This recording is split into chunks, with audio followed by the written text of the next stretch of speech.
las personas que más entiende de esto de él y su padre han investigado la deuda de la República Argentina histórica. A quien no leyó el libro sobre la deuda de Alejandro Olmos, padre, está con nosotros su hijo. Alejandro, ¿cómo anda usted? Buenas noches. ¿Qué tal, Tomás? ¿Cómo está el tema de la deuda? ¿Por qué no se puede avanzar? ¿Por qué no se hacen denuncias respecto a lo que ha pasado?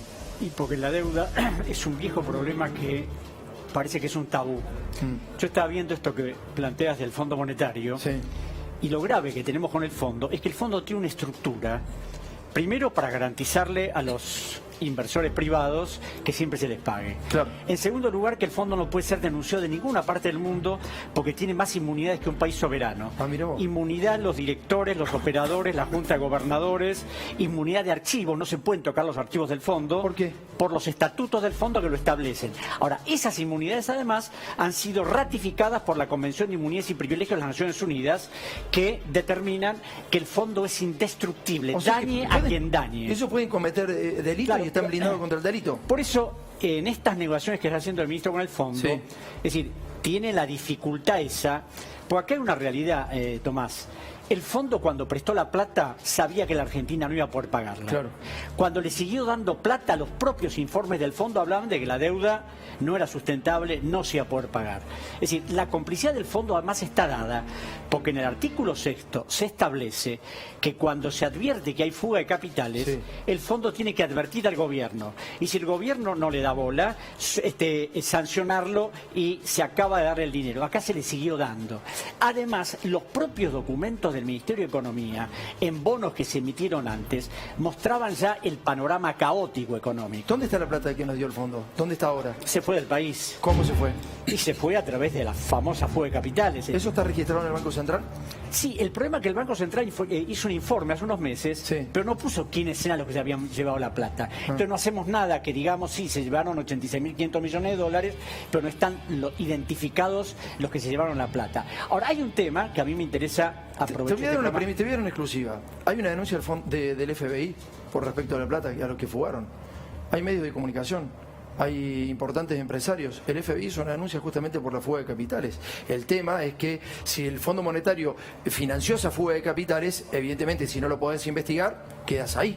Claro, no, pero acá hay un tema clave que pienso que podría utilizar el ministro Guzmán para establecer las responsabilidades del fondo. Es decir, en toda esta maraña de arquitectura legal, sí, que cubre al fondo, hay una que seguramente el fondo no advirtió porque nunca nadie la usó y podría usarse. ¿Cuál sería? En caso de un conflicto de un país con el fondo, el país puede recurrir a la Corte de la Haya a pedir una opinión consultiva para que la Corte se expida sobre el problema, y eso es absolutamente obligatorio para el fondo. Está bien. Entonces, eso podría determinar las responsabilidades del fondo, que el fondo violó su carta constitutiva, que el fondo prestó plata cuando no debía porque el país no tenía capacidad de repago. Sí, pero claro, acá hay una complicidad estructural entre el Fondo Monetario, sí, el gobierno de Mauricio Macri, Nicolás Dujovne, que fue el que intervino en eso. Entonces, el problema es tratar de fisurar esa alianza, sí, que es difícil. Por eso me imagino que el ministro Guzmán en este momento se ve en un serio problema, porque salvo por lo menos escracharlo al fondo a través de una opinión consultiva, que la Corte diga... No te sirve de nada, absolutamente de nada. ¿Cómo? Escracharlo y al fondo. Si es tu verdugo, básicamente es tu verdugo. Pero ese verdugo entró gracias a Mauricio Macri y a lo que pasó durante todos estos años. No entró gracias al gobierno actual. Ese es el gran problema. Vanessa, ¿cómo viene una resolución judicial en la Argentina de Cueva Ballesteros, sí, de hace mucho tiempo, dio con los muchachos cómo se fue a la guita? Sí, esa, ¿no? Esa fue una causa histórica, la que dictó el juez Jorge Ballesteros en su momento, el ex camarista, que los fundamentos fueron buenísimos. O sea, el juez estableció que la deuda externa fue justamente producto de mecanismos irregulares que llevaron a beneficiar a empresarios, sí, a empresas nacionales y extranjeras, en detrimento del Estado. Lo que pasa es que todos los delitos se calcularon más o menos 477 delitos,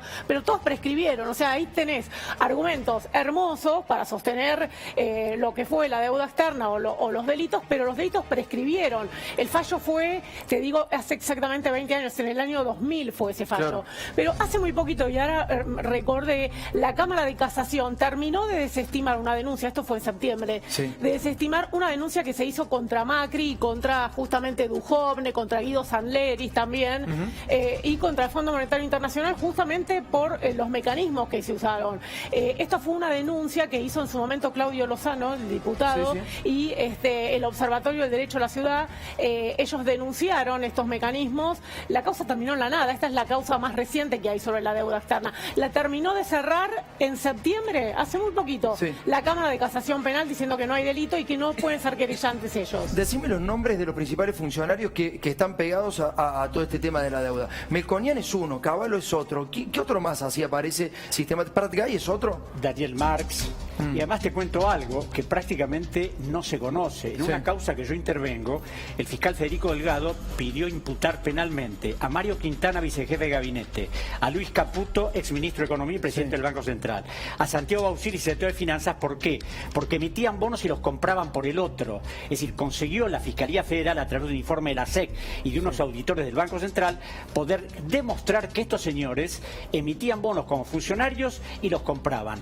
El juez tiene la causa detenida desde el 2018 hasta el día de hoy y ni siquiera los ha llamado indagatoria, lo que resulta inconcebible porque eso está probado y demostrado en la Fiscalía. Es decir, eso es lo que pasa, Tomás, que acá hay un conjunto de funcionarios que se suceden en el tiempo. Y yo precisamente el otro día me estaba fijando, cuando se hizo el plan Brady el 92, el Fondo Monetario pidió el apoyo al gobierno de Menem porque el gobierno se había comprometido a modificar la legislación laboral, a privatizar el sistema jubilatorio, a vender las empresas públicas. Eso es lo que ha hecho siempre el Fondo históricamente, los 28 acuerdos que hizo con la Argentina. Gracias, Alejandro, muchísimas gracias por haber venido. La tenés muy clara y es un lujo haberte tenido, en serio.